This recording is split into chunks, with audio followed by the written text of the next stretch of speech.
Good evening, everyone. Thank you very much for coming together for our opportunity to immerse in words and relationships of Torah. It's very exciting, this first evening of opening up Torah to the very beginning of Genesis. We have an opportunity to go on this journey together. And that's the most important part, is that we're together on a pathway that's thousands of years old, a pathway of wisdom and of compassion and of justice. We are in Parshat B'reishit. And so I invite you to turn to chapter 1, book of Genesis, verse 1. We'll have an opportunity to, in a moment, to say our blessing together, and then we will share in the reading of our verses, and that'll provide you with a little bit of a focused study, and then we'll open it up to whatever thoughts, comments, and reflections that you might have. So at this point, I'd like to invite you to unmute yourselves, and together we can recite our blessing for this opportunity of coming together in the immersion in words and relationships of Torah.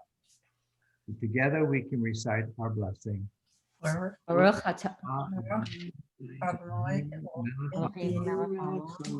Share Isha Mitzvah Torah. Thank you, God, for this opportunity of coming together and joining in words, and deeds, and relationships of Torah. So let me share the opening verses with you, and then I'll invite others to share in the reading of our portion as well. So chapter 1, verse 1, the book of Genesis. When God began to create heaven and the earth being unformed and void, with darkness over the surface of the deep, and a wind from God sweeping over the water, God said, "Let there be light." And there was light. God saw that the light was good, and God separated the light from darkness. God called the light day, and the darkness God called night. There was evening, and there was morning, a first day. Joan, would you like to read a few verses beginning at verse 6? Thank you, Rabbi. God said, "Let there be an expanse in the midst of the water, that it may separate water from water." God made the expanse, and it separated the water which was below the expanse from the water which was above the expanse, and it was so. God called the expanse sky, and there was evening, and there was morning, a second day. God, shall I continue? Sure, let me go ahead and read through verse 13. All right. God said, "Let the water below the sky be gathered into the area, that the dry land may appear." And it was so. God called the dry land earth, and the gathering of waters he called seas. And God saw that this was good. And God said, "Let the earth sprout vegetation, seed-bearing plants, fruit trees of every kind on earth that bear fruit with the seed in it." And it was so. The earth brought forth vegetation, seed-bearing plants of every kind, and trees of every kind bearing fruit with the seed in it.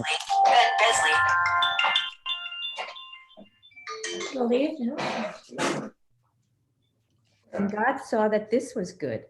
And there was evening, and there was morning, a third day. Thank you, Joan. Margot, would you like to read a little bit beginning at verse 14? God said, "Let there be lights in the expanse of the sky to separate day from night. They shall serve as signs for the set time, the days and the years, and they serve as lights in the expanse of the sky to shine upon the earth." And it was so. God made two great lights, the greater light to dominate the day, and the lesser light to dominate the night and the stars. And God set them in the expanse of the sky to shine upon the earth, to dominate the day and night, and to separate light from darkness. And God saw that this was good. And there was evening and there was morning, a fourth day. Thank you, Margot. And Justin, would you like to unmute and read some beginning at verse 20? And God said, let the waters swarm, a swarming of living creatures, and let fowl fly over the earth across the expanse of the heavens. And God created the great sea monsters and every living creature that crawls, with which the waters swarmed according to their kind, and every winged fowl according to its kind. And God saw that it was good. And God blessed them, saying, be fruitful and multiply, and fill the waters of the seas, and let the fowl multiply upon the earth. And it was morning, it was evening, and it was morning, a fifth day. Thank you, Justin. And Wayne, would you like to read a little bit at verse 24? Yeah, I've got a different version. I've got Rashi, so it might not be exact. It's perfect. Lovely. That's good. And God said, the earth shall bring forth a living soul after its kind, beast, and creeping thing, an animal of the earth after their kind. And it was so. And God made the animal of the earth after its kind, and beast after their kind, and everything that creepeth upon the ground after its kind. And God saw that it was good. Why don't you keep going?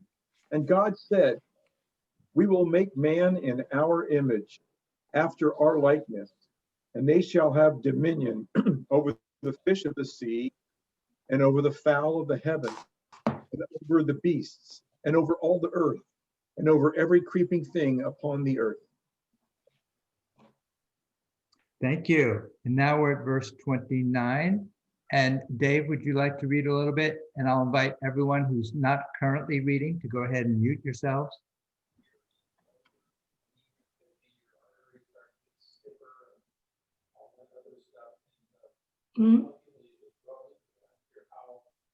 So Dave, would you like to read a little bit? There you go. Sorry, I was muted. And God created man in his image. In the image of God, he created him, male and female. He created them.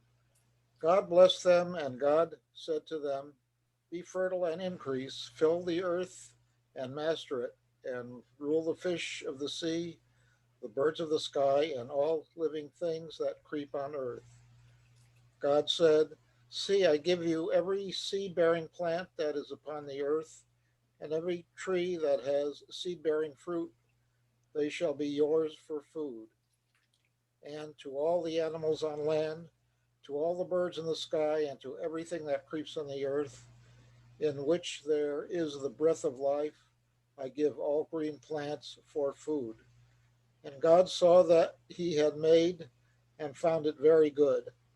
And there was evening and there was morning, the sixth day. Thank you, Dave. We're now in chapter 2. Susan, would you like to unmute and begin reading? Yes. Completed now were heaven and earth and all their host. On the seventh day, God had completed the work that had been done.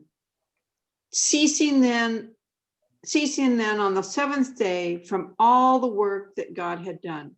Then God blessed the seventh day and made it holy, and ceased from all the creative words that God had chosen to do. This is the chronicle of heaven and earth when they were created.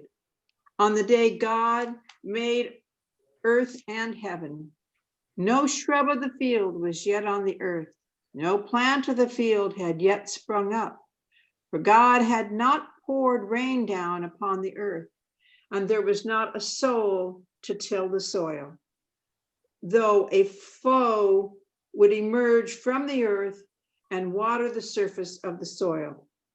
Then God fashioned the man, dust from the soil, and breathed into his nostrils the breath of life, so that the man became a living thing. Thank you. Thank you very much, Susan. And Jackie, would you like to read beginning at verse 8? Yes. To the east, God planted a garden in Eden, setting the man there, whom God had formed. Then out of the soil, God grew trees alluring to the eye and good for fruit. And in the middle of the garden, the tree of life and the tree of all knowledge. A river went forth from Eden to water the garden. From there it divided and became 4 branches. The first was named Pishon. That one flows around the land of Havilah, where there is gold. The gold of that land is fine, on stone. The second was named Gihon. That one flows around the land of Cush. The third was named Tigris. That one flows east of Assyria. And the fourth river is the Euphrates. So God took the man, placing him in the Garden of Eden to work and keep it. God then commanded the man, saying, "You may eat all that you like of every tree in the garden, but of the tree of all knowledge you may not eat, for the moment you eat of it, you shall be doomed to die." Thank you. Tom, do you want to read a little bit beginning at verse 18? No. Then God considered, "It is not good that man should be alone. I will make him a helpmate." So God formed the wild animals and birds out of the sky, out of the soil, and brought the man to see what he would call each. And whatever the man called it, that became the creature's name. The man gave a name to every domestic animal and to the birds of the sky and all the wild animals. But for himself, Adam found no helpmate. Then, throwing the man into a profound slumber so that he slept, God took one of his ribs and closed up the flesh in that place. Now God built up the rib taken from the man into a woman and brought the man, and the man said, "This is the bone of my flesh, this is the bone of my bone, the flesh of my flesh. Let this be called woman, for this is the one taken from man." So it is that a man will leave his father and mother and cling to his wife, and they become one flesh. Thank you. Let me, Jenna, would you like to read a little bit? No, okay. Bill, would you like to read a little bit beginning at verse 25 and then take us into verse 3, chapter 3? Certainly. Now the two of them were naked, the man and his wife, and they were not ashamed. Of all the wild animals that God Eternal made, the serpent was the most cunning. It said to the woman, "Did God really say you may not eat of any tree in the garden?" The woman said to the serpent, "Of any tree in the garden we may eat the fruit. But God said, of the fruit of the tree of the middle of it, do not eat, and do not even touch it, or you will die." But the serpent said to the woman, "You most certainly will not die. On the contrary, God knows that you do eat of it. God knows that when you do eat of it, your eyes will be opened, and you will be like gods, knowing all things." So when the woman saw how good to eat the tree's fruit would be, and how alluring to the eyes it was, and how desirable the insight was that the tree would bring, she took some of its fruit and ate. And then she gave some to her man who was with her, and he ate. Then the eyes of both of them were opened, and realizing that they were naked, they sewed fig leaves together and made themselves skirts. At the breezy time of the day, they heard the sound of God Eternal walking about in the garden, and the man and his woman hid themselves from God Eternal among the trees. But God Eternal called out to the man, saying, "Where are you?" He said, "I heard the sound of you in the garden. I was afraid because I was naked, so I hid myself." And God said, "Who told you that you were naked? Did you eat the fruit of the tree that I forbade you to eat?" The man said, "The woman whom you gave me, she gave me the fruit of the tree, so I ate." God Eternal then said to the woman, "What is this that you have done?" And the woman said, "The serpent tricked me into eating it." And then let me ask, Christine, do you want to read a little bit? I don't have my glasses. Okay, I'm good. very good. Jay, would you like to read beginning at verse 14 of chapter 3? Then the Lord God said to the serpent, because you did this, more cursed shall you be than all cattle and all the wild beasts. On your belly shall you crawl, and dirt shall you eat all the days of your life. I will put enmity between you and the woman, and between your offspring and hers. They shall strike at your head, and you shall strike at their heel. And to the woman he said, I will make most severe your pangs in childbearing. In pain shall you bear children, yet your urge shall be for your husband, and he shall rule over you. To Adam he said, because you did as your wife said and ate of the tree about which I commanded you, you shall not eat of it. Cursed be the ground because of you. By toil shall you eat of it all the days of your life. Thorns and thistles shall it sprout for you, but your food shall be the grasses of the field. By the sweat of your brow shall you get bread to eat until you return to the ground. For from it you were taken, for dust you are, and to dust you shall return. Thank you, Jay. Thank you very much. Richard, would you like to begin reading at verse 20?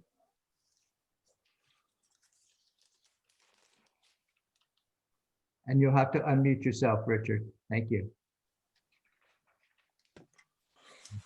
The man named his wife Eve because she was the mother of all the living. And the Lord God made for Adam and his wife garments of skins, and he clothed them.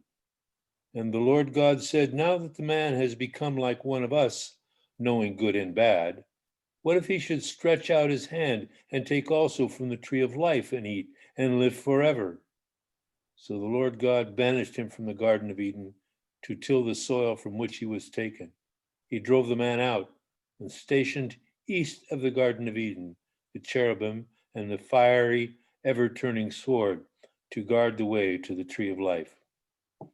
Now the man knew his wife Eve, and she conceived and bore Cain, saying, I have gained a male child with the help of the Lord. Then she bore his brother Abel. Abel became a keeper of sheep, and Cain became a tiller of the soil. In the course of time, Cain brought an offering to the Lord from the fruit of the soil, and Abel, for his part, brought the choicest of the firstlings of the flock. The Lord paid heed to Abel and his offering, but to Cain and his offering he paid no heed. Cain was much distressed, and his face fell. And the Lord said to Cain, why are you distressed, and why is your face fallen? Surely, if you do right, there is uplift. But if you do not do right, sin is the demon at the door, whose urge is toward you, yet you can be his master. And Cain said to his brother Abel, and when they were in the field, Cain set upon his brother Abel and killed him. The Lord said to Cain, where is your brother Abel? And he said, I do not know. Am I my brother's keeper? Then he said, what have you done? Hark, your brother's blood cries out to me from the ground. Therefore you shall be banned from the soil which opened its mouth wide to receive your brother's blood from your hand. If you till the soil, it shall no longer yield its strength to you. You shall become a ceaseless wanderer on earth. Cain said to the Lord, my punishment is too great to bear. Since you have banished me this day from the soil, and I must avoid your presence and become a restless wanderer on earth, anyone who meets me may kill me. The Lord said to him, therefore, if anyone kills Cain, sevenfold vengeance shall be taken on him. And the Lord put a mark on Cain, lest anyone who meet him should kill him. And Cain left the presence of the Lord and settled in the land of Nod, east of Eden. Thank you, Richard. Let's see.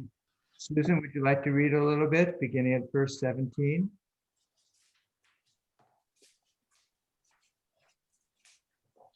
Rabbi, were you asking me to read from 17? You were asking me? Yes, Susan. Okay. 17? Yes. Cain then was intimate with his wife, who became pregnant and gave birth to Enoch. He became the founder of a city, and he named the city after his son. Enoch. To Enoch was born Arad, and Arad begat Mehiel, and Mehiel begot Metushel, and Metushel begot Lamech. Lamech took two wives. One was named Ada, and the other was named Zillah. Ada bore Jabul. He was the progenitor of 10 dwellers and herders, and his brother's name was Jubal. He was the progenitor of all who play the lute on the long flute.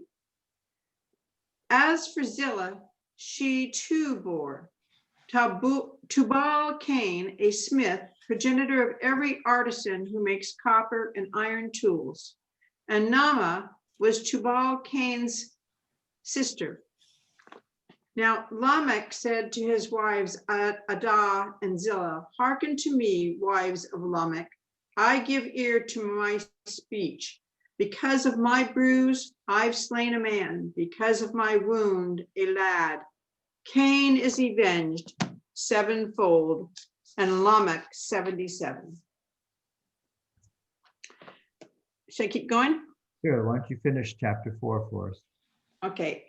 Adam once again was intimate with his wife, and she bore a son and gave him the name Seth, since God has given me another offspring in place of Abel, for Cain had slain him. As for Seth, to him too was born a son, and he named him Enosh. Then it was that people began to invoke Adonai. Thank you. We're now at the beginning of chapter 5. Joan, would you like to read a little bit at the beginning of chapter 5?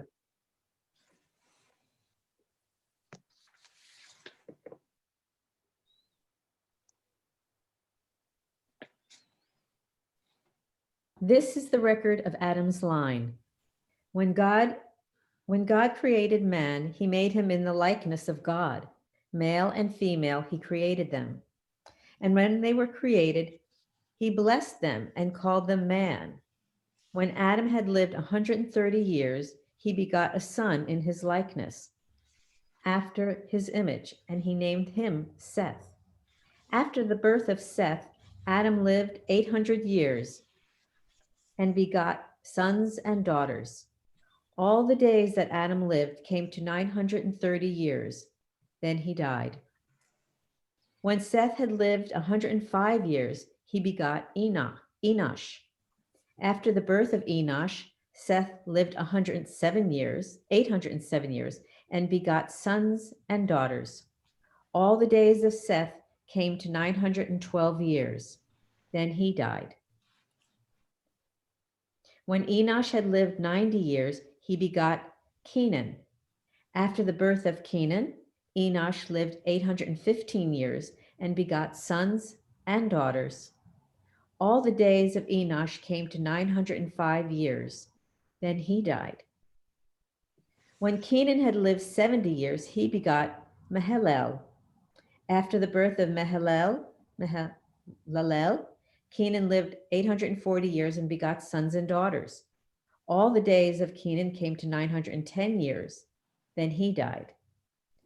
When Mahalalel had lived 65 years, he begot Jared. After the birth of Jared, Mahalalel lived 830 years and begot sons and daughters. All the days of Mahalalel came to 895 years. Then he died. Thank you, Joan. And Margot, would you like to read a little bit, beginning at verse 19? Yeah. When Jared had lived 162 years, he begot Enoch. After the birth of Enoch, Jared lived 800 years and begot sons and daughters. All the days of Jared came to 962 years, and he died. When Enoch had lived 65 years, he begot Methuselah. And after the birth of Methuselah, Enoch walked with God 300 years, and he begot sons and daughters. All the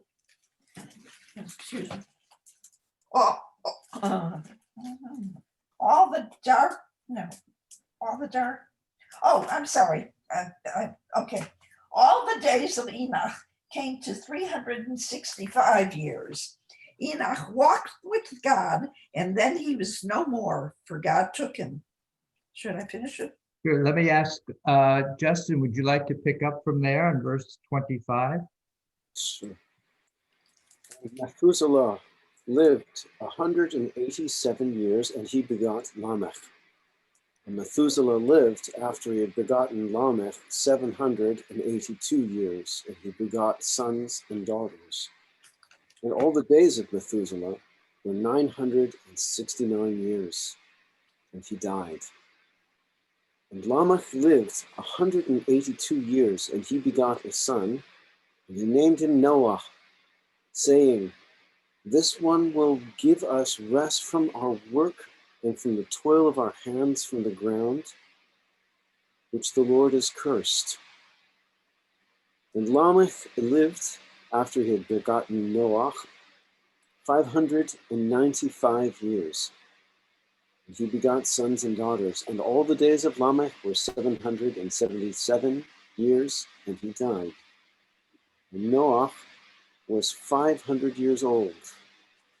And Noah begot Shem, Ham, and Japheth. Thank you very much, Justin. Wayne, would you like to read beginning at the very start of chapter 6?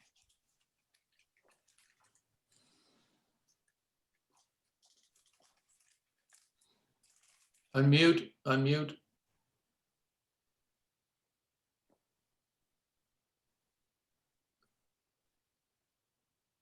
if he hears, does he hear it? I don't know. Here we go.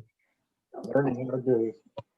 And it came to pass when men began to multiply on the face of the earth, and daughters were born unto them, that the sons of princes saw the daughters of men, that they were fair, and they took them wives of all whom they chose.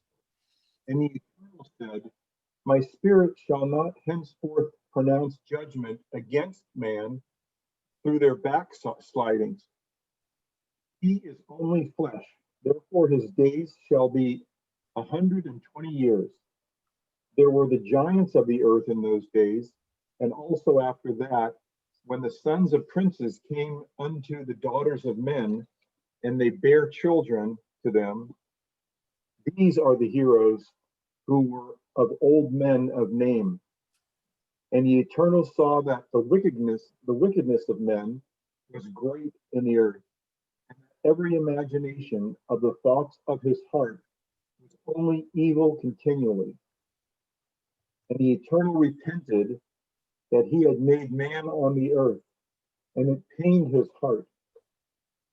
And the Eternal said, I will blot out the man whom I have created from the face of the ground, from man to beast, to the creeping thing, to the fowls of the heaven, for I repent that I have made them. But Noah found favor in the eyes of the Eternal. Thank you. And that's our entire Torah portion for this week, Parshat B'reishit. So I'm going to invite everyone, if you would just mute yourselves for a few moments. I'm going to share with you a little focused study, and then I'll invite everyone to offer up thoughts, comments, reflections you've got about this very dramatic opening to Torah. So those who received a copy of the study sheet saw that at the very top, I have a graphic by the great artist M.C. Escher called Relativity.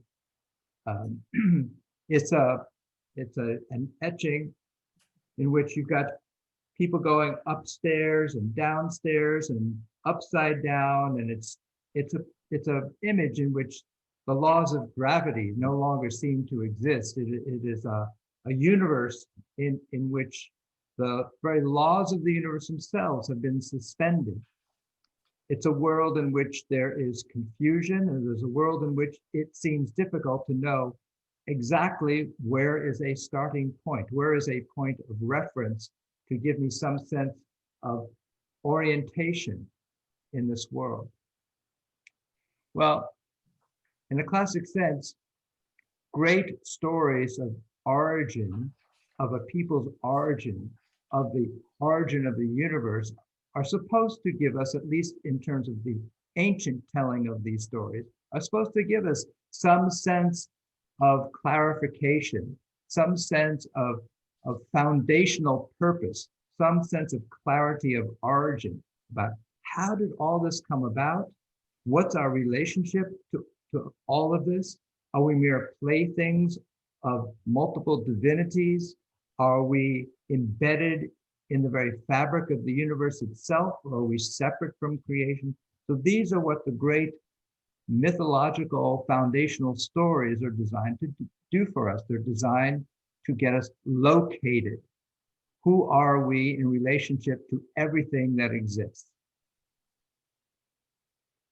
The Jewish story of origin, Torah, with its very opening words, undermines our desire for clarity. It removes, if you will, the foundation out from underneath our feet, and instead of having clarity, it provides confusion, ambiguity, lack of clarity, and if you will, it throws us into Escher's world, where we don't know quite where we are oriented and where to start. And very appropriately, the way that Torah does that is not by explicitly telling us, you thought you knew who you were and how all this came about. You don't really understand it. It doesn't tell us that explicitly. Instead, it tells us that through a very Jewish means, which is the language itself. So we're going to look at the language itself of the opening up of Torah to see how does it disabuse us of the notion that we could ever fully grasp what is going on and why we're here. But I'd like to begin, before we get to those words, with perhaps some additional artistic representation of our desire for clarity and for logic and for certainty and for objective truth. And so for that, we turn to a master of language, Lewis Carroll, from his great book, Alice's Adventures in Wonderland. This, what we have here in the very opening of the study sheet, is actually comes towards the end, if you remember, of the story of Alice in Wonderland, where she is now at the trial of the Knave of Hearts, who's been accused of stealing the tarts that the Queen of Hearts made. So the Knave of Hearts is on trial, and the White Rabbit, who's acting as the court herald, if you will, is presenting the evidence and calling the witnesses. And he is, although the king is ready to pronounce verdict and sentence on the Knave of Hearts, the White Rabbit says, oh, wait, look, I just found another piece of evidence which you have to hear. And okay, what is it? And he opens up this, he has this envelope and says, well, it's not addressed to anyone, but surely it was written in the Knave of Hearts handwriting. And the knave, no, I didn't write that. And White Rabbit opens it up and then says to the king, where shall I begin, please, your majesty? He asked. Begin at the beginning, the king said gravely, and go on till you come to the end. Then stop. Now, that's very nice. You begin at the beginning and then you stop at the end. There, of course, is the desire for clarity, to have a framework in which to understand what's going on. That's the desire, if you will, that Alice has been seeking through her entire adventure ever since she fell down the rabbit hole. She's been living and encountering a world that makes no sense. It is a world of nonsense. It is a world in which at some points the very laws of gravity themselves seem to be suspended. It is a world in which people speak and make no sense to her. Alice has been living in this framework of confusion distortion, and nonsense until she has her hopes raised when she enters this scene at the very end of the story. She enters into this courtroom, something that looks familiar to her. She sees the witness box, she sees the jury box, she understands that people are going to be called as witnesses, she understands that there's going to be evidence, she understands that there's a judge. This is all very familiar to her.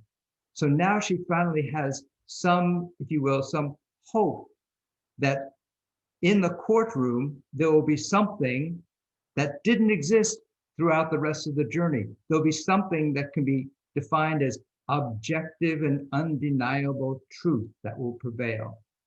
At last, you will have an opportunity to find coherence and sanity in what up till this moment has been complete madness. Of course, what happens, of course, in the courtroom is it completely disabuses her hope that what will happen in that courtroom will be something approaching objective and undeniable truth based upon the presentation of evidence. And as she has this realization, what happens is she begins to grow, and eventually she says, enough with all of you. And she wakes up.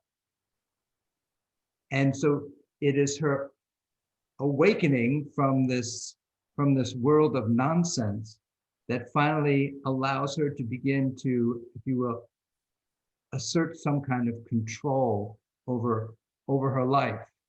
She's now in the process of evolving and maturing once she realizes that she has the power to control what seems like madness and an illusion. And that's how the book ends, with her waking up. So the question about the desire to have a sense of orientation, a clear beginning and a clear end. Torah, by its very structure, disabuses us of this possibility. It denies us this possibility. We're going to see how it does that with beginning. And we'll see how that does that at the very end of the entire Jewish Bible, which is, if you will, in the book of Chronicles, second book of Chronicles. There is no ending. There is no conclusion. There is no finiteness.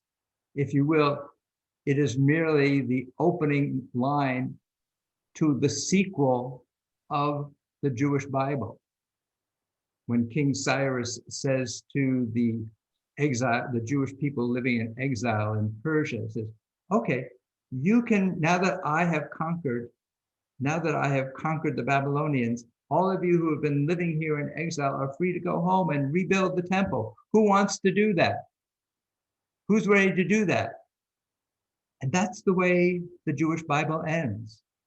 It doesn't end with any conclusion. It doesn't end with anyone raising their hands and, I'll go, I'm ready, si se puede, we can do it. It doesn't end that way. It ends with an openness.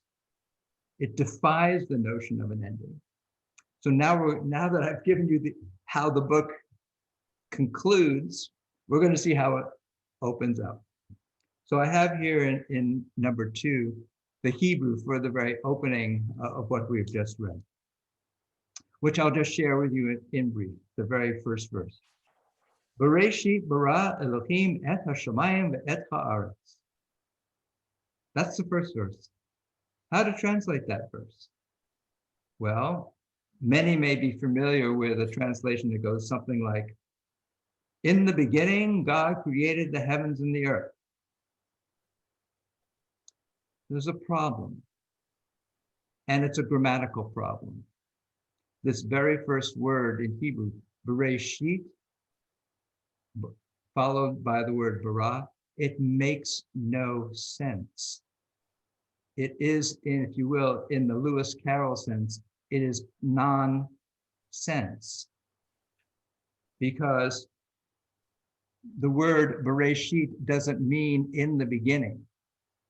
If that was the intention, of the artist who wrote and designed this beautiful work of art we call Torah, then it should have said something like Barishona, in the beginning. It doesn't say that. It says B'reishit. B'reishit, if it means anything, if it has any grammatical existence, it would be what we would call in the construct form, meaning that it is a word that's supposed to be followed by another noun. In the beginning of the baseball game, in the beginning of dinner, something like that. Unfortunately, it's not followed by a noun. It's followed by a verb, bara. Not supposed to do that. Those are not the rules. It's not following the rules of grammar. The rules of grammar have somehow been suspended, like they are all too often in Alice's Adventures in Wonderland. This is why it opens up not with clarity, but with lack of clarity. And that is what provokes, in number 3, the great commentator Rashi to say, the text cries out, explain me. And in the study sheet for the word me, I've given us the option of understanding me as either lowercase m or uppercase m. Either explain me, meaning explain me the text, or perhaps explain me, meaning God. And the word that is used for explain is lidrosh. Rashi uses the word from which we get the word midrash. Lidrosh means to interrogate, to dig into, to explain, to explore, to interrogate, to investigate.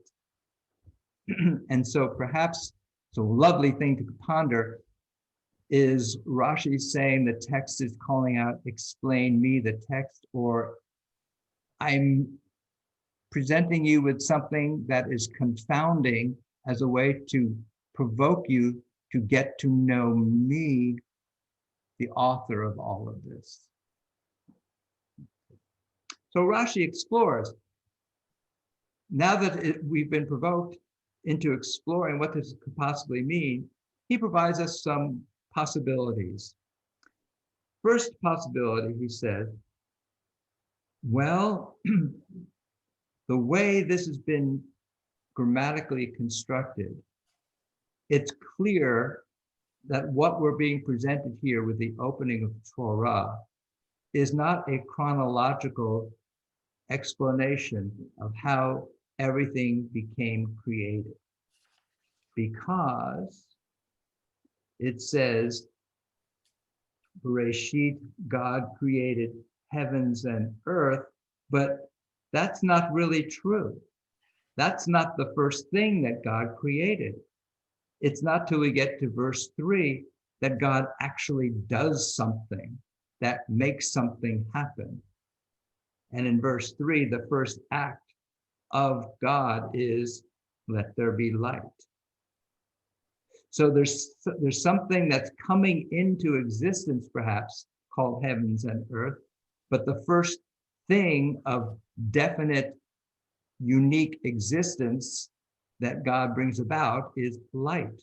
And since that doesn't happen until after reference to heavens and earth, Rashi is saying, obviously what's going on here is not an order in which things came into existence. So Rashi's comment is, this is not about the chronology, and that's what he says in here. The verse cannot be read as, in the beginning, God created the heavens and earth, since the first act of God was, let there be light.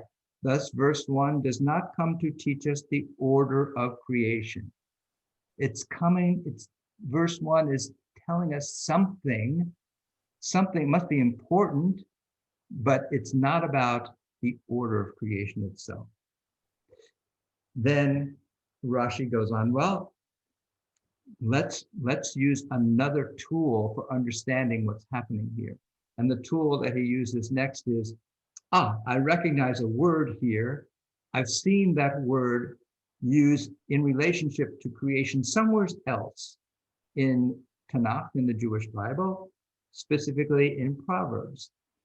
So perhaps the way it was used in Proverbs will give us a hint as to what it might mean here in the beginning of B'reishit. So this is what I have written down below on the study sheet. It is, as our rabbis have taught, for the sake of Torah, which is called Reishit Darko. Reishit means first, beginning, or chief, and Darko means of his, in this case, of God's way. From book of Proverbs, chapter 8, verse 22, Adonai Kanani Reshit Darko. God created me, the beginning of God's way. And in rabbinic literature, Reshit comes to be known as Torah, the firstness of everything, the primacy of everything. And so it's understood that what's being said here in Proverbs is Torah, in a sense, is being said, God created me, the beginning of God's ways. And so Rashi says that's what's happening here, maybe, that it is for the sake of Torah that all these things got created. Another way to understand what's happening in the opening words of Genesis is, instead of understanding bara as a verb, let's understand it as, yes, let's help Bereshit be its construct form. Let's give it a noun after it. So let's read bara as a gerund, if you will. And a gerund, we know from our 8th grade grammar, is a verb serving as a noun. So one way it could be understood is Bereshit bara, with the beginning of creating, and then we read the rest. Okay, so that would be when in the beginning of creating, when heaven and earth, with the earth being unformed and void, and darkness is all over the surface of the deep, then and a wind was from God, was sweeping over the water. God said, "Let there be light." Okay, so we've now taken several steps with the helps of Rashi, trying to understand this very initial bit of confusion, this very initial bit of ambiguity, this very initial bit of lack of clarity of meaning. So he has used a number of tools, language, associating a word with a word that was used elsewhere to help us understand how it might be used here, perhaps understanding with the context in which all this is happening, perhaps trying to recreate the word bara as a gerund, so reconstructing, if you will, the language there. In other words, what Rashi has done is he has intervened and used his intelligence, his creativity, to help extract some meaning where the very surface, the very literalness of the language defies meaning. He, as a human being, has had to intervene to try and construct some meaning out of the nonsense of the words, if you will. So if you have a study sheet, you might turn it over, and we're going to take a look at what a contemporary rabbi kind of ties this all together rather succinctly. And this is from Rabbi Robert Harris, who is a professor at the Jewish Theological Seminary in New York. And he writes this: Torah opens with a text that requires our involvement and intervention in order to achieve some meaning. And we can only achieve some meaning by controlling the text through some active participation. God's Torah requires human involvement in order to achieve its meaning. It is incomplete without the participation of humankind. We take a step back. and just return to our initial question about what is the purpose of a foundational bit of text. And this is from a great scholar who taught at Columbia, died a few years ago, Edward Said. And he wrote a book called Beginnings, which was an examination of the role of beginnings in literature. And he wrote this: a beginning is a first step in the intentional production of meaning and the production of difference from pre-existing traditions. It authorizes subsequent texts. It both enables them and limits what is acceptable. So what's happened, what Edward Said is saying is, a beginning is an intentional act by the writer to try and make a distinction between what the writer is about to describe for us or present to us, and make that distinct from other approaches, and to also set the tone for further commentary and explication of what has been written. Here, Torah opens not with a chronology or a history or biology. In fact, there is no beginning of Torah. There is, however, an opening. And the opening, as we're going to see in just a moment, is designed to help us focus on what's really most important, which values and the purpose of existence. Anyone who is engaged in any kind of strategic planning, you don't start immediately with steps of what needs to be done. You don't immediately start with this pathway of tasks that need to be performed. The first thing you do is you clarify what your values are, what your mission statement is, and then you get down to your objectives, and then you get more detailed about that. I want to suggest that's what's happening here with B'reishit.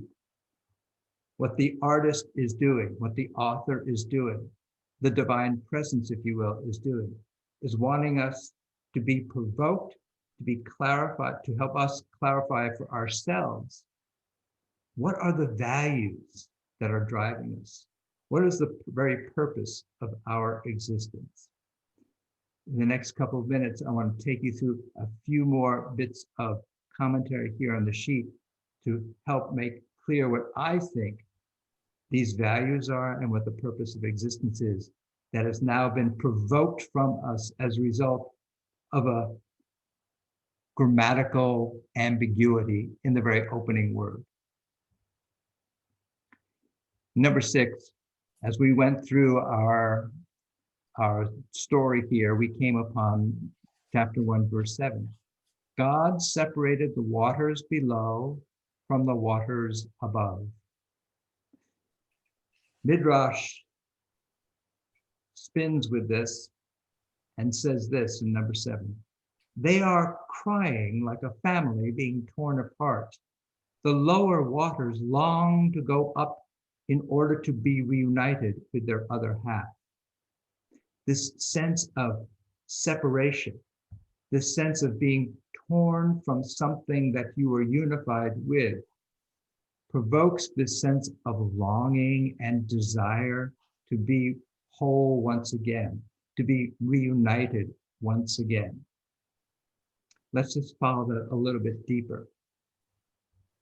In chapter 2, verse 6, which we read, the Hebrew is Ve'ed Ya'aleh Min Ha'aretz, which here in my translation says, a flow would well up from the ground and water the whole surface of the earth.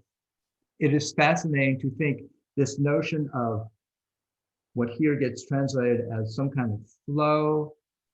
The word aid means mist, and the word mist, aid, comes from the Hebrew verb od, which means to be curved or bent, or also to burden and oppress. You can see how a sense of burden and oppression can come from a description of being curved or bent, and that gives rise to the word aid, aleph yud dalet, which means distress or calamity. You can see how distress or calamity can come from a verb which means to be bent over. And then somehow we get this notion of, from the very same root, aid meaning mist. What does this word, this sense of hydration have to do with this notion of distress and calamity and oppression and being burdened? And so here, we look at number 9. This is from one of the great Hasidic rabbis, the Ishbitzer Rebbe, Rabbi Yaakov of Ichbika. For all of creation alludes to the human psyche. The destroyed worlds are lived out in the heart broken by failing. In that way alone can one ever attain understanding. A mist rose up from the ground and watered the whole surface of the earth. That is, a cry rose from the worlds that were destroyed. Arousal must move from below to above. Only then the earth was watered. The Ishbitzer Rebbe is telling us that what's being described here is not merely some kind of history, some kind of geology, some kind of earth science, some kind of astroscience. What's being described here is really a metaphor for our internal life, which is, of course, what the Hasidim were brought to the world of Judaism in its most profound sense, an exploration of the inner world. And they're saying this text is a text that's really designed to help us explore the inner world. And what the Ishbitzer Rebbe seems to be saying is to become aware of our separation is a primary step in our desire for unification once again. Our sense of becoming aware of having been torn apart from something that we were a whole of at one point evokes from us a desire to reconnect. And indeed, in the Jewish spiritual tradition, the whole notion of creation is an expression of the divine's desire to give up something, to give up oneness in order to create the opportunity for having a relationship with someone, us. That God desires relationship and is willing to give up totality in order to have relationship. And that gets modeled in the very verse that we read in chapter 2, because it is God, it is the divine voice who says in chapter 2, verse 18, Adonai said, "It is not good for Adam to be alone." This is an expression of a divine value, which is now being transmitted to the Adam, the human being. It's not good to be alone. You need to have a sense of relationship. So this yearning for relationship is what is being modeled for us by God's self. It is being explicitly noted in the description of what the human being is to be like, to have a desire for relationship. So, Torah opens up for us with this expression of value, being willing to give up totality in order to have relationship. And the purpose of our existence is to have a yearning and a desire to connect with others. And so we go into our story, and we'll see how well we've learned that.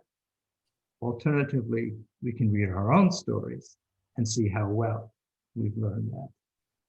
Thank you very much for coming together to have this opportunity and to restore the sense of community within a sense of holiness. I'd love to open it up and see what other things jumped out at people as we were reading this opening chapter. So if you want to raise your hand, and love to call upon you and see what things were provoked for you and what things you were thinking about as we were reading our chapter.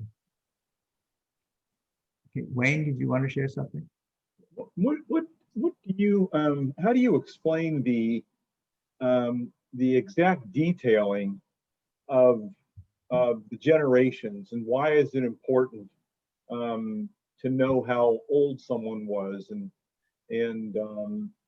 to describe the various generations that seemingly have no real purpose in terms of who came before whom at that point in our history? So let me ask you this, Wayne. If you were telling a story, excuse me, you were telling a story about your family, and you said, the Slavets, we came from Belarus, and we wound up here, and there was a bunch of us, and you don't really need to know the names of the members of the family or how old they were or where they lived or anything like that. Just know that it's the Slavets, and here we are. What would that be like? Well, from my memory, that probably would be all you're going to get from me, I would imagine. But so you're saying it adds to it's the color that might be helpful to understand more about the development of what happened. If you could say, Elizabeth, your great-great-grandfather was a wine merchant, and here's the name of the woman that he married. Here are his children. Here's how he lived his day. Here's how old he was. And then his son. His son was fantastic. His son became the owner of a publishing house, and was fascinated by poetry, and was publishing poetry, and was a poet himself. And then that begins to tell Elizabeth that the people in her family mattered. And if the people in her family matters, maybe she matters, because she's in a line. She is in a line of a heritage of everyone matters. We don't leave out a story about anyone to the extent we can remember them. We remember them not just for their own sake. We remember them because it teaches us that life is precious. Each one of us is precious. Each one of us has a purpose. Each one of us is not irrelevant. And we're not part of some mass gathering. We have individual purpose and meaning here. I think that's a good answer. Thanks. Thank you. Yeah. Thank you. Thank you. Susan, you want to unmute and share something? So it occurred to me as we were reading it, and I don't know why this has never occurred to me before, but that in a way, and partly an answer to what Wayne's question was, birth is kind of the is creation. Each time there's somebody born, it's creation. And it comes out of the same, almost, it comes out of chaos almost. And we don't know where it's going or what's going to happen. And then it occurred to me that by hearing all of these begats, that they were learning by doing that. Nice. Thank you, Susan. That's lovely. Really lovely. Thank you. Justin, did you want to say something? You can go ahead and unmute you. Thank you. Thank you. I was aware also, as Wayne had spoken about this sense of the generations, that there's something to. I mean, it's a long line. It's literally, there's a sense of the verticality of the text as a descent, a line of descent, and there's a sense that there are in those details, if one, I suppose, approaches the Torah religiously, that those particular little details that are in that line develop this particular symbolic presence. As you simply continue to roll around with them, as we have every year to return to them. So there's something about those details with the right religious attitude. If we take it simply as data or information, I don't think that it'll ever mean much of anything. It's just more data. But if it's held in a certain way, maybe there's something to that. Nice. Thank you, Jason. That's lovely. Thank you. Margot? So Wayne's comments provoked in me a great sense of sadness because I know about my father and my mother, but I never thought to ask them. Their parents died in Europe, in Russia. I never thought to ask them about my grandparents and great grandparents. And I suppose that my feeling of loss is shared by millions of Americans who are now going to Ancestry and sites like that to find out where they come from and who they might be related to.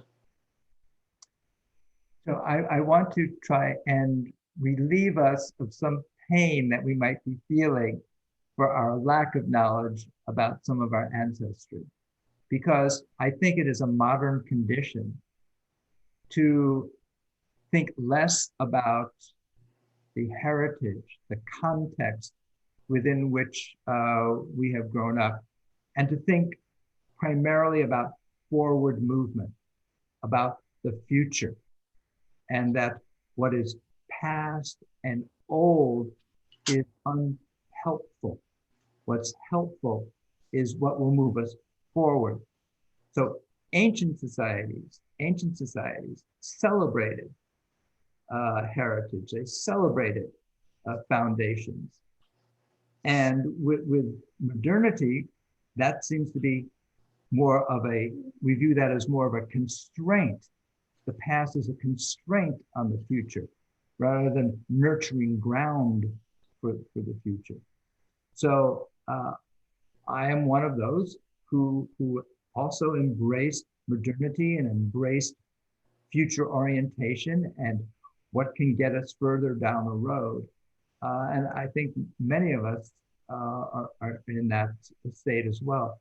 So I think it is, as Margot is pointing out, there's a rediscovery of how important it is to know what has nurtured us to this moment is something that is still with us in a good sense. It is literally what nourishes us.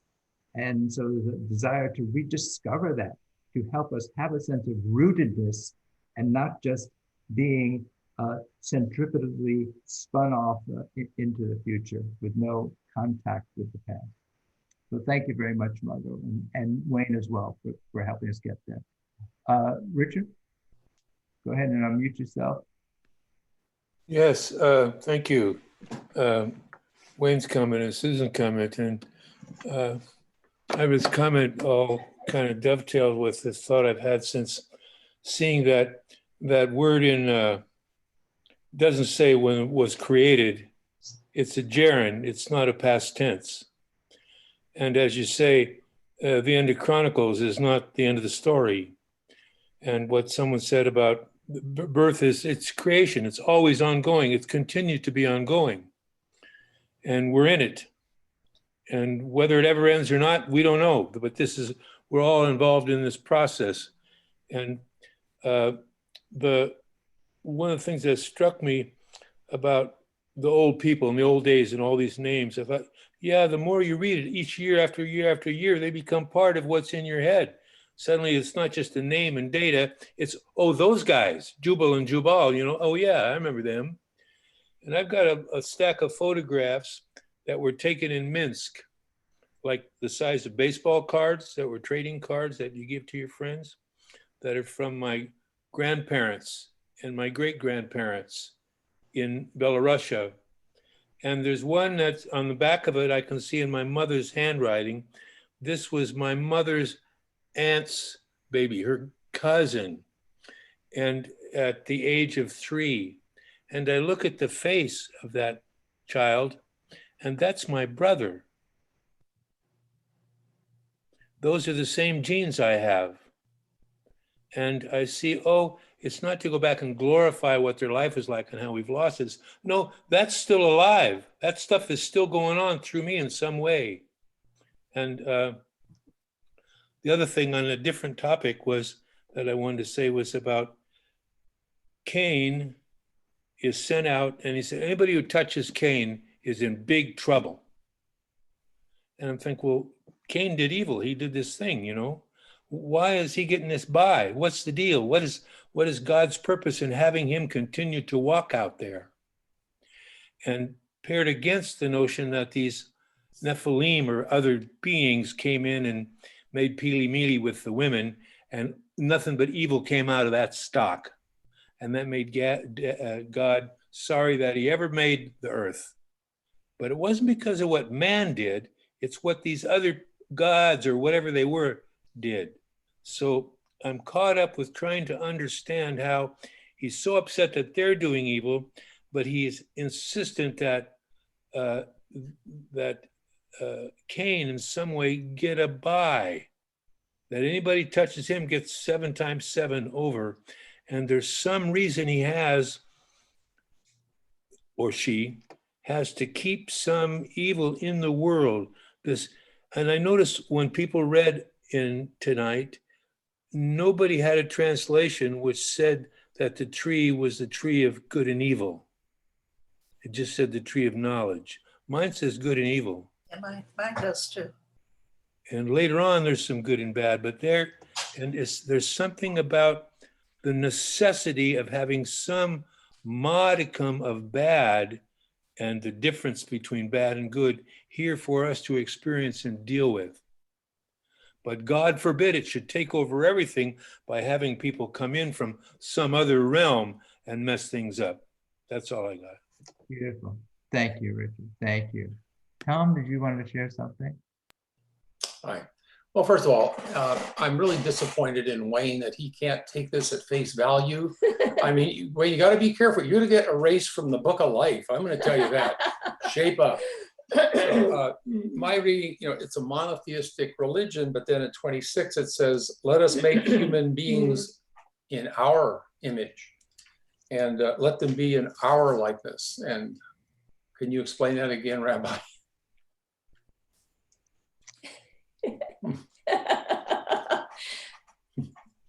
The imperial we. Maybe I've never thought about it this way before. Maybe it is another way for the divine presence to do some modeling for us at this very stage of our infancy, which is, let's not focus so much on me and mine and I. Let's focus on our collectivity. Let's focus on the extent to which we ourselves are collectivities. Each one of us is a collectivity. We embody collectivity. And that's the way we need to approach the world around us. That when we encounter others, we are encountering collectivities. And the challenge is to learn how to engage in a very complex collaboration with collectivities so that we might all survive. We might think of it as a divine modeling of human behavior. I'm so grateful for everyone's. Jackie, did you have something you wanted to offer? In 22, now the two of them were naked and they were not ashamed. Yeah. They weren't ashamed of their nakedness until after they'd eaten of the tree of life. And suddenly the nakedness became very important. I never really thought about it in this way before, but I don't think it was about clothing or a fig leaf. I think it was about being very clear and apparent to God. You have no secrets before Adonai, or really yourself. They knew what they had done. They tried to hide it. But the clothing, I don't think was really the issue. It was trying to hide. I don't think the nakedness was really even the issue, not physical nakedness. It was being transparent Being transparent. for God. Yeah, they themselves became visible to others. All right, very nice. So, everyone's comments here was just fantastic. The conversation was just very precious. So to wrap it all together, with this line of conversation that you all generated about how this is an ongoing sense of our creation, as Susan put it. Think of it, put it in the context of our calendar year, the Jewish calendar year. We could be reading this if the sages had constructed the schedule of reading. We could be reading this Bereshit in spring. That would be nice, right? Springtime, and things starting to bloom and everything. But it's coming at this particular time of the year. It's coming after High Holy Days, and High Holy Days, as we have discussed, the High Holy Days is a ritual of death and rebirth. That's what the High Holy Days is meant to be, as a form of sacred drama. We die, the old self dies, so that a new self can begin a new cycle of living. And at the very conclusion of Yom Kippur, as we are born as new spiritual selves, we go into this construct called the Sukkah. And the Sukkah is something that exists that is part of the physical fall harvest festival, the gathering of food that nourishes and will sustain us through the dark period of winter. And we dwell inside this structure called the Sukkah, which is not just a physical structure, it is a spiritual structure. So here we are as newborns, and we're in this newborn shelter, a fragile one, a newborn shelter for this period of 7 days, the days of creation, the time of creation. And then we emerge from it to begin reading the story of creation as a way to remind us, you are born again. You are born again. Read the story of what it means to be born again, and know that the purpose of being born again is to have a yearning to be with others, to have relationships with others. That is the purpose for which you are now reborn. Now go forth and live it. It's such a delight and a pleasure and honor to be with all of you who remind me of the value of holy and sacred and creative relationships. Thank you so much for coming together, for bringing Torah to life in terms of living this message of the desire to have healthy, creative, and sacred relationships. Thank you all very much. Look forward to our renew ourselves in words of Torah in a week's time.